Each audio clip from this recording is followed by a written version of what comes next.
नमस्कार। कल से आप लगातार एक खबर सुन रहे हैं कि जम्मू एंड कश्मीर में जम्मू डिवीज़न में एक नया टोल प्लाज़ा जो है वो बनने जा रहा है अखनूर में। इससे पहले भी बात चली थी कि सरोर टोल प्लाज़ा बना और उसके बाद जो है राजबाग नया टोल प्लाज़ा जो है वो बनने जा रहा है और उसके बाद लगातार भारतीय जनता पार्टी को एक क्रिटिसिज्म का सामना जो है वो करना पड़ रहा है। मेरे साथ BJP spokesperson doctor Tahir Chaudhary साहब मौजूद हैं। ये सब किस तरह से इस चीज़ों को देखें, क्योंकि लगातार भाजपा जो है वो दावे करती आई है कि हम जो ऑलरेडी यहाँ पर जितने भी बन रहे हैं टोल प्लाज़ा, जैसे सरोर टोल प्लाज़ा बना, उसको उखाड़ फेंकेंगे। अब एक नए टोल प्लाज़ा की बात निकली है, किस तरह से बीजेपी रिएक्ट करेगी? देखिए, जहाँ तक भारतीय जनता पार्टी का सवाल है जम्मू कश्मीर यूनियन टेरिटरी को लेके, ठीक है, हम मानते हैं कि टोल प्लाजास की हम भी ये न्यूज़ें सुन रहे हैं, र्यूमर सुन रहे हैं। लेकिन आपके चैनल के माध्यम से एक चीज़ आपको मैं क्लियर कर दूं, हमारी पार्टी का स्टैंड इसके ऊपर बहुत स्ट्रिक्ट है। हमारे पार्टी प्रेसिडेंट रविंदर रैना साहब इसके ऊपर अपनी सोच, अपनी मंशा पूरी तरह क्लियर कर चुके हैं कि जम्मू के अवाम पे, लोगों के ऊपर एक एक्स्ट्रा बोझ नहीं थोपा जाएगा। और बहुत जल्दी पार्टी हाईकमांड, हमारे रविंदर रैना साहब ने रिटर्न में बहुत बार उनकी बात, उन्होंने लेटर्स लिख चुके हैं सेंट्रल हाईकमांड को। उनकी इस चीज़ के ऊपर रेगुलर बेसिस पे बात चल रही है कि कैसे इन इश्यूज़ को सॉर्ट आउट किया जाए। और मुझे लगता है कि बहुत जल्दी ये चीज़ें बंद हो जाएंगी। इन चीज़ों को हम चलने नहीं देंगे। जम्मू कश्मीर के लोगों के ऊपर एक एक्स्ट्रा जो बर्डन है वो नहीं पड़ने दिया जाएगा।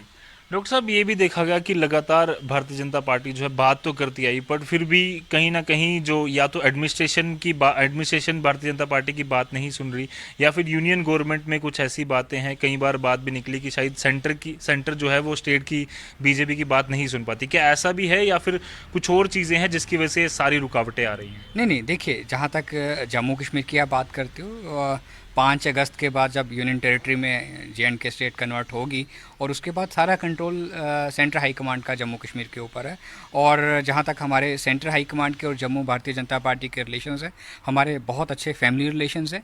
हमारी डे टू डे इश्यूज़ के ऊपर, छोटे छोटे इश्यूज़ के ऊपर सॉर्ट आउट बात की जाती है, उनको कैसे सॉल्व किया जाए। और main priority Jammu Kashmir Bharatiya Janata party की, हमारे रविंदर रैना साहब हो, हमारी यहाँ की हाई कमांड हो, उसमें हमारी यही है कि जम्मू कश्मीर के लोगों के ऊपर किसी चीज़ का एक्स्ट्रा बर्डन नहीं पड़ने दिया जाएगा। चाहे कुछ भी हो, चाहे उसमें टोल प्लाजाज आते हो, कुछ होता हो, कुछ भी आए, उसके लिए सेंट्रल हाई कमांड के साथ हमारी रेगुलर बात चल रही है। और हमारे रविंदर रैना साहब इन चीज़ों को लेके बहुत एक्टिव हैं। और मुझे लगता है कि बहुत जल्दी जम्मू कश्मीर के लोगों के लिए पॉजिटिव न्यूज़ आएगी कि ये चीज़ें बंद कर देगी और उखाड़ देगी। जी।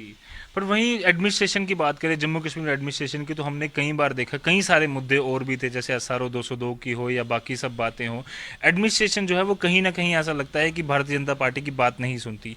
तो क्या एक अब समय आ चुका है कि इलेक्शंस हो जाएं और कहीं ना कहीं एक फुल मेजॉरिटी सरकार जो है जम्मू कश्मीर में हो? देखिए, इलेक्शंस होने बहुत ज़रूरी हैं।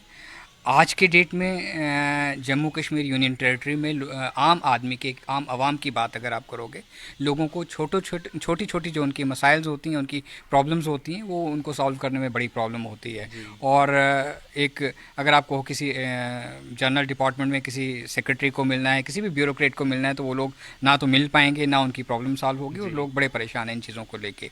और अगर हमारी उम्मीद है और हमारी जो सोच है पार्टी की, बहुत जल्दी डिलिमिटेशन होगी और बहुत जल्दी यहाँ पे इलेक्शंस का फिर से मौसम बनेगा। और हम उम्मीद करते हैं कि यहाँ का अवाम, जम्मू कश्मीर का, अच्छा बहुमत के साथ हम लोग कामयाब होंगे, जैसे हम ग्राउंड लेवल पे काम कर रहे हैं। और जब एक बार सरकार बन जाती है तो लोगों का जो होता है, आवाम का जो डायरेक्ट इंटरेक्शंस MLAs के साथ, MLCs के साथ, वाइस चेयरमैन्स के साथ रहता है, और उनके छोटे छोटे जो मुद्दे होते हैं वो सॉल्व होते हैं, वो तभी सॉल्व होते हैं। और हम उम्मीद करते हैं कि जल्दी वो मौसम आएगा, वो दिन आएंगे, जल्दी सरकार बनेगी और वो चीज़ें लोगों की सॉल्व होंगी।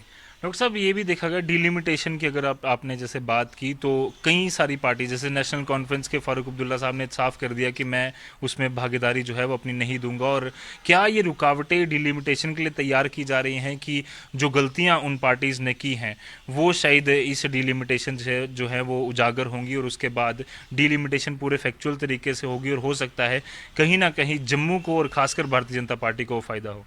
देखिए, भारतीय जनता पार्टी की जहाँ तक बात आती है, और दूसरी पार्टीज़ की आपने, रीजनल पार्टीज़ की आपने बात की, चाहे नेशनल कॉन्फ्रेंस हो, PDP हो, कांग्रेस हो, इन लोगों ने जम्मू कश्मीर में सरकारें चलाई हैं। और ये कुछ फैमिलीज़ सरकारें चलाती रहीं, पावर में रहीं, और इन्होंने पावर्स का फुल एंजॉय किया। और इन लोगों ने कभी ज़िंदगी में नहीं सोचा था कि ऐसा मौसम जम्मू कश्मीर में आएगा कि इन लोगों को ये दिन देखने पड़ेंगे।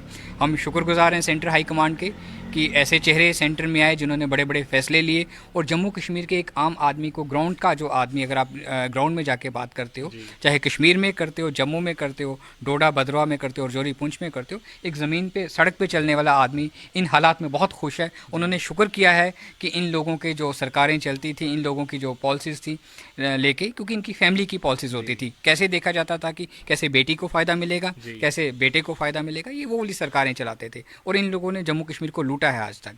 और अब जो लोगों की उम्मीदें भारतीय जनता पार्टी से हैं और होंगी भी, क्योंकि भारतीय जनता पार्टी का जो वर्किंग का सिस्टम है, ग्राउंड लेवल पे हम लोग काम करते हैं, हमारा एक नीचे से लेके ऊपर तक कार्यकर्ता काम करता है और यहाँ पे कुछ पता नहीं होता है कि सेंटर हाई कमांड का जब फैसला आता है कौन इंसान किस पोजीशन पे आएगा, क्योंकि यहाँ पे फैमिली रूल नहीं है, हमारी पार्टी में फैमिली कल्चर नहीं है, एक परिवार का सिस्टम है और कार्यकर्ता ज़मीन से लेके ग्राउंड तक काम करते हैं। आपने इस टाइम पे देख लो, कोविड-19 के चलते हमारे कार्यकर्ताओं ने पूरे जम्मू कश्मीर में काम किया है, सभी डिस्ट्रिक्ट्स में काम किया है और आज भी कर रहे हैं। तो वो चीज़ों का हमें उम्मीद है कि जब वो अच्छे दिन आएंगे, हमारी सरकार होगी, हमारा सीएम होगा और जो छोटे छोटे सवाल हमें रोज़ जवाब देने पड़ते हैं, इन चीज़ों से हमें निजात मिलेगी। जिस तरह से SRO 202 की बात हो या कल भी जो एक नए रिक्रूटमेंट रूल्स परसों नोटिफाई किए गए हैं, उसके बाद और अब एक नया जो अखनूर टोल प्लाजा की बात निकल रही है, आपको लगता है कहीं ना कहीं भारतीय जनता पार्टी के लिए इलेक्शंस में काफ़ी मुश्किलें आने वाली हैं, लोगों का भरोसा जो है वो जीतने में काफ़ी परेशानी आने वाली है? देखिए, ये जो मुद्दे हैं, SRO 202 हो गया, यहाँ टोल प्लाजास की बातें आ गई, ठीक है, ये चीज़ें जब एक पॉलिटिकल पार्टीज़ होती हैं और मैदान में होती हैं, ये चीज़ें रोज़ सामना करनी पड़ती हैं और जब आप लोग पावर में होते हो तो ज़्यादा उंगलियां आप ही पे उठेंगी, इस टाइम पे हमारे भी उंगलियां उठेंगी और हमें उस चीज़ का जवाब देना है। आप बिल्कुल सही कह रहे हो, हम हर चीज़ का सामना करने के लिए तैयार हैं और हमारी भारतीय जनता पार्टी की जो एक सोच है, एक हमारी पार्टी लाइन है, हम उस लाइन के ऊपर खड़े हैं।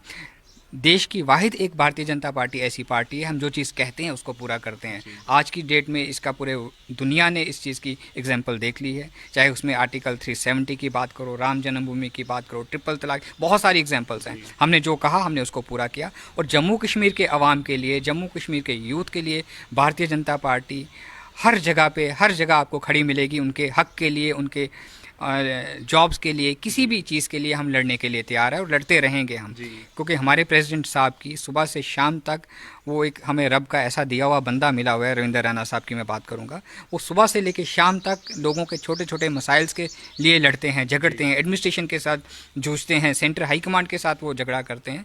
और हमारा मेन मुद्दा है जम्मू कश्मीर का यूथ, जम्मू कश्मीर के लोग, इनको अच्छी से अच्छी लाइफ दी जाए। यहाँ के लोगों को हर घर में हम चाहते हैं जॉब मिले, कोई ऐसा घर नहीं जम्मू कश्मीर में होना चाहिए कि जहाँ पे हम कहें कि इस घर के 5 मेंबर हैं, किसी को भी गवर्नमेंट जॉब नहीं है। हम वो सोच लेके हम चलने वाले लोग हैं और आने वाला टाइम अगर हमारी सोच के साथ हम कामयाब उतरे और लोगों ने हमारा साथ दिया तो जम्मू कश्मीर बहुत एडवांस हो जाएगा, पूरे देश में बहुत तरक्की करेंगे यहाँ के लोग और अच्छा फ्यूचर होगा यहाँ के लिए। बट उस समय भी क्या ये सवाल नहीं पूछे जाएंगे कि जब आप लोग थे सत्ता में या जब सेंटर में आपकी सरकार थी, एडमिनिस्ट्रेशन आपके पास थी, तो उस समय किस तरह से आपने एक्शन किया? क्योंकि सरोवर टोल प्लाजा की वजह से काफ़ी बड़ा धक्का जो है भारतीय जनता पार्टी को ऑलरेडी लगा है, कई बारी सवाल भी पूछे जा रहे हैं। अब किस तरह से जो है आगे की तैयारियां की जानी चाहिए, क्योंकि भारतीय जनता पार्टी भरोसा जो है वो किस तरह से वापस जीते? देखिए, भारतीय जनता पार्टी का टोल प्लाजास को लेके क्लियर कट स्टैंड है। हमारे प्रेसिडेंट साहब बार बार ये चीज़ दोहरा चुके हैं, इसके ऊपर अब इन सवालों के ऊपर जवाब ही नहीं बनता। उन्होंने कह दिया है कि हम इन चीज़ों को बहुत जल्दी उखाड़ फेंकेंगे और ये चीज़ें जम्मू कश्मीर में और जम्मू में स्पेशली हम नहीं चलने देंगे। हम नहीं चाहते कि जम्मू का जो एक आम नागरिक है इन चीज़ों के बोझ के तले वो दबे। इस चीज़ के लिए हमारा स्ट्रॉन्ग स्टेप रहेगा और हमारी पार्टी हाईकमांड का, हमारे प्रेसिडेंट साहब का ये सीधा कहना है कि ये चीज़ें नहीं चलने दी जाएंगी। धन्यवाद हमसे पूरी बातचीत के लिए। Thank you. तो ये थे हमारे साथ डॉक्टर ताहिर चौधरी साहब, spokes person of Bharatiya Janata party. इन्होंने साफ तौर पर कहा कि जिस तरह से भी अभी टोल प्लाजास की बात निकल रही है, बाकी जो यूथ के मुद्दे हैं उन पर इनका क्लियर कट स्टैंड है कि आने वाले दिनों में इन सारी चीज़ों पर सलूशन मिलेगा। उम्मीद है कि मिलेगा और साथ ही साथ सबसे बड़ी चीज़ जो ये है कि जल्द ही जल्द जम्मू एंड कश्मीर में इलेक्शंस होंगे और एक मेजॉरिटी वाली सरकार जम्मू को मिलेगी, जम्मू कश्मीर को मिलेगी, ताकि आने वाले दिनों में ना सिर्फ यूथ के लिए पर पूरे जम्मू कश्मीर की आवाम के लिए तरक्कियों का सिलसिला शुरू हो जाएगा। तो अभी के लिए इस खास कार्यक्रम में इतना ही था। बाकी अपडेट्स के लिए आप यूं ही बने रहिए द न्यूज़ नाउ के साथ। मुझे और मेरे कैमरामैन कमल सिंह को फिलहाल के लिए दीजिए इजाजत। धन्यवाद।